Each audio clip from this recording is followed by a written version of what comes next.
It was 3:06 a.m. when my front door exploded off its hinges. I don't mean that metaphorically.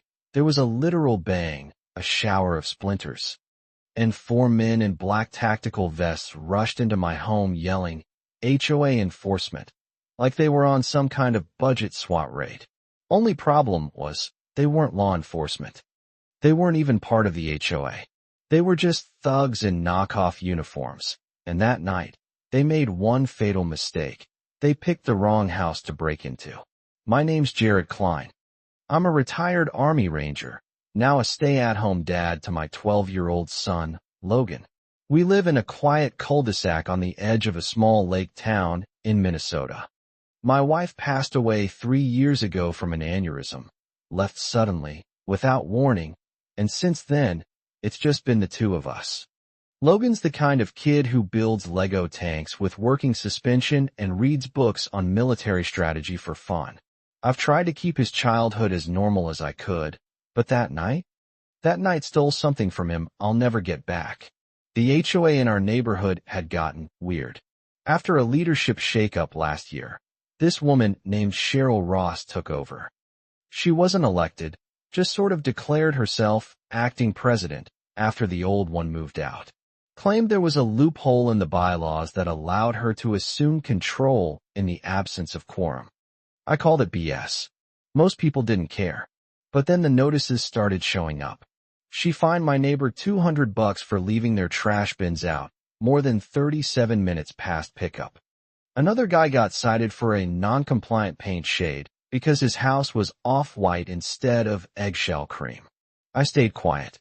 Until one day she decided my truck, my old F-250 that I parked on the side of the driveway, was a military-style vehicle. And apparently, in her world, those weren't allowed on residential lots. Then tacked on processing fees that brought it up to over $3,800. I told her, very plainly, "This is harassment. Leave us alone." She smiled like I just handed her a challenge. I didn't know she'd go this far. Nobody did. Back to that night. The door crashes open. I reach for the 9mm I keep in a biometric safe by the bed, but I'm too slow. One of the guys is already in our bedroom, shouting, waving a flashlight in my face. Another one yanks the blanket off me and shouts something about resisting HOA inspection. I catch a glimpse of the vest, black nylon, white block letters that say security enforcement. No badge, no name tag, no authority.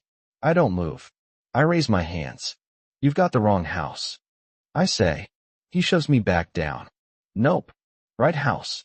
Non-compliant vehicle on record. We're authorized to inspect and impound." They're not even pretending to be subtle. Another guy's already in the living room tearing through drawers, calling out, "Found cash." One more is shouting at Logan, who's now standing in the hallway, barefoot, shaking, trying to understand what's happening. That's when it happened. See, a few months earlier, I'd started teaching Logan gun safety. Just basic stuff. How to hold it, how to unload it, how to respect it, never to touch it without me around. But I also told him, if someone ever breaks in and I can't help you, you do whatever it takes to survive. I never thought he'd need to remember that. But he did. Logan didn't scream. He didn't cry. He slipped back into his room while the guy in the hallway turned his back. He opened the little biometric lockbox we kept on the high shelf in the closet, the one we practiced with every few weekends.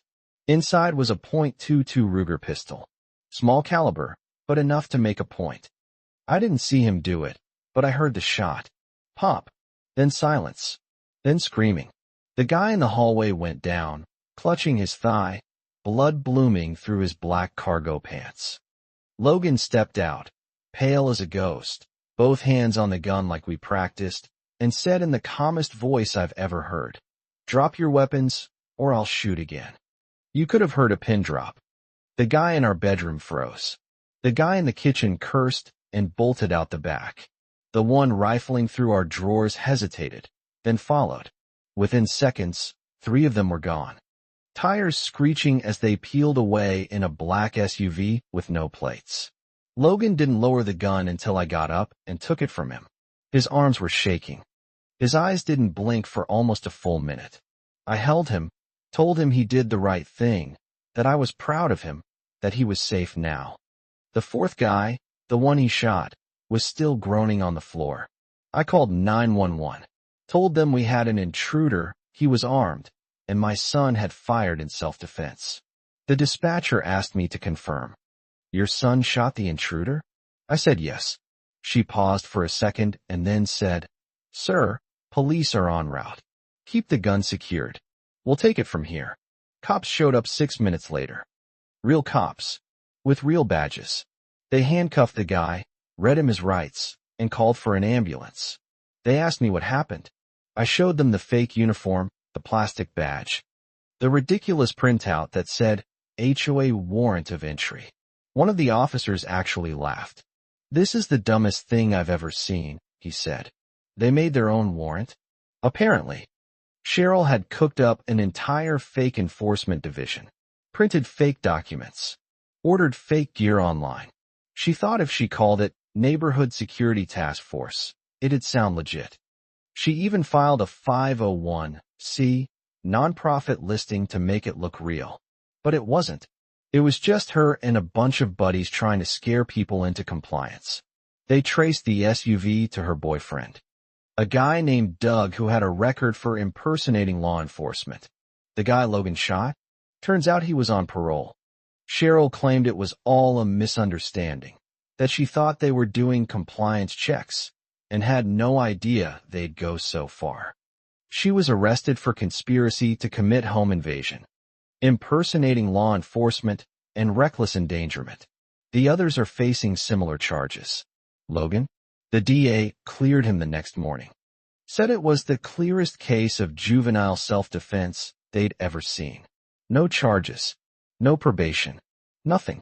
But that doesn't mean it didn't leave a mark. For weeks afterward, Logan didn't sleep right. He kept checking the locks. Kept asking if we should move. One night, I heard him whisper to himself, I thought I was gonna die. That broke me. I sat with him on the edge of his bed, held his hand, and said, You were brave. Braver than I ever was at your age. But you don't have to be brave anymore. That's my job now. We got therapy. We got security cameras.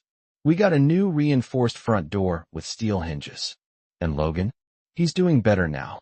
He doesn't bring it up much, but I see it in his drawings. He used to sketch tanks and helicopters.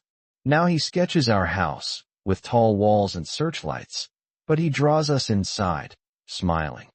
Sometimes people ask me if I regret teaching him how to use that gun, if I wish I'd handled things differently. And you know what? I don't. Because that night, it wasn't just our house they broke into. It was our sense of safety, our right to live without fear. And Logan stood up to it. He didn't want to be a hero. He just wanted to protect his dad. And in doing that, he saved us both. So here's my question to you. What would you do if someone pretending to be authority broke into your home at 3 a.m., dragging your kid out of bed, waving a fake badge? Would you freeze? Would you fight? Would your child know what to do? Let me know in the comments. And if you've ever dealt with a corrupt HOA, or someone abusing power behind a fake title, share your story. People need to know they're not alone. And that sometimes standing up starts with one small voice, saying no more.